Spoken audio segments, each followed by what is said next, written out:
Good day, ladies and gentlemen. My name is Dr. William E. Butler, and I'm honored to be with you this day. I first came to this place in 1821 when my wife, two little children, and I poled a flatboat up the south branch of the river the Chickasaws called Okina, but the white explorers had named the Forkadeer. Here we determined to make our home, and we built a cabin near a clear artesian spring in the vicinity of your present-day police headquarters. There were at the time a few scattered settlers in what would become Madison County, but as yet there was no community in this location. This was far from my first adventure in life. Previously, I had served as a surgeon in both the Creek War and at the Battle of New Orleans under the great General Andrew Jackson, who I knew as Uncle Jackson. For you see, I was orphaned while still in my youth, and from that point on, my care and upbringing was entrusted to my father's dear friends, Andrew and Rachel Jackson. Later, the ties between our families would be further strengthened when I would marry Patsy Hayes, the niece of my adopted Aunt Rachel. When my family first came here, we found this place a vast wilderness, teeming with wildlife such as deer, bear, wildcats, and wolves, and grown thick with giant ancient hardwood trees. But I saw the potential that it held, and although I would be a partner in the founding and settlement of the town of Memphis, this would always be home. That same year, 1821, the Tennessee legislature created Madison County, and so we needed a county seat. I donated 30 acres of my land claim, land upon which you sit today, as the location of that county town. Initially, the name was to be Alexandria, but it was changed to Jackson in honor of the hero of New Orleans, who only a few years afterward would become president of the United States. Perhaps I held some influence in the selection of that name, but when four of the founding fathers were directly related through their kinship to Aunt Rachel, how could it really have been considered any differently? Jackson grew rapidly.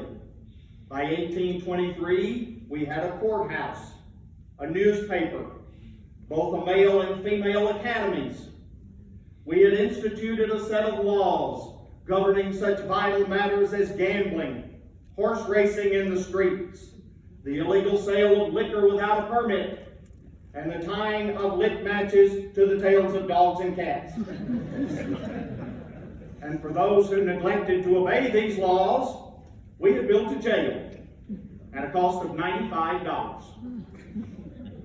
By 1830, the population of Jackson had grown to 675 people, and by 1839, we had twice been forced to replace that initial courthouse with larger ones, the third at a cost of $25,000. Of course, unlike the first two, it was a brick structure, and it had a floor in it. I was a founding member of the first church, the Presbyterian, a trustee of the Jackson Male Academy.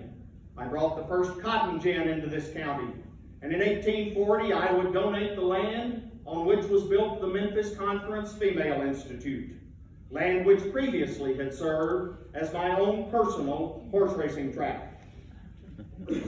On one occasion, I entered the political arena when I presented myself for the legislature against a backwoodsman by the name of Crockett. Mr. Crockett did not, as Patsy and I did, enjoy the fineries of life. We had in our home furnishings and rugs imported from Europe. On one occasion, Mr. Crockett visited in our home, and he intentionally walked upon my furniture rather than the carpets.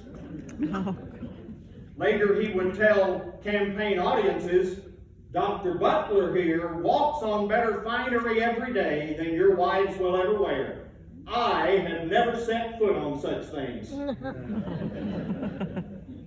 He may have been a bit unconventional, but he proved to be extremely popular with the voters. Later still, I would build an even finer home, a mansion many called it, at the corner of Chester and Royal Streets. In fact, there were those who said that Royal Street was so named because I lived like a king on it. Not all of my memories of Jackson are such fond ones. I lived here through the dark days of the war between the states. On one occasion, I saw occupying Union troops come into my home and take as a prisoner of war my grandson, who was at the time recovering from wounds incurred in battle. I might add that prior to doing so, those same Union troops confiscated my pistols, probably the wisest move they ever made. In my later years, I was often asked to relate my memories of the past. On one occasion, a young reporter was questioning the truthfulness of whether at New Orleans cotton bales had actually been used behind the ramparts to stand on. I was at New Orleans.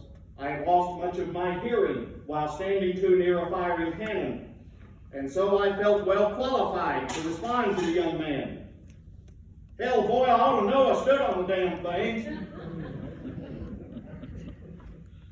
I hope you will forgive my use of such language, but I was well known for having a very colorful vocabulary. I died at the age of 92, a resident here for over 60 years.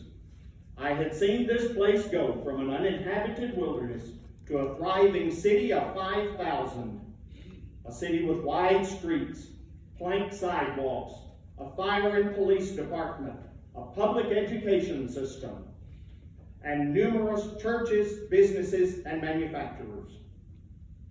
At my own request, I was laid to rest in an unmarked grave at the city cemetery, for I did not believe in memorials. But today that spot is marked with an obelisk, referring to me as the father of Jackson, Tennessee. No title ever bestowed on a man could make me any prouder. And I am honored to be a part of this momentous occasion, the 200th anniversary of Jackson and Madison County. And I bid you good day.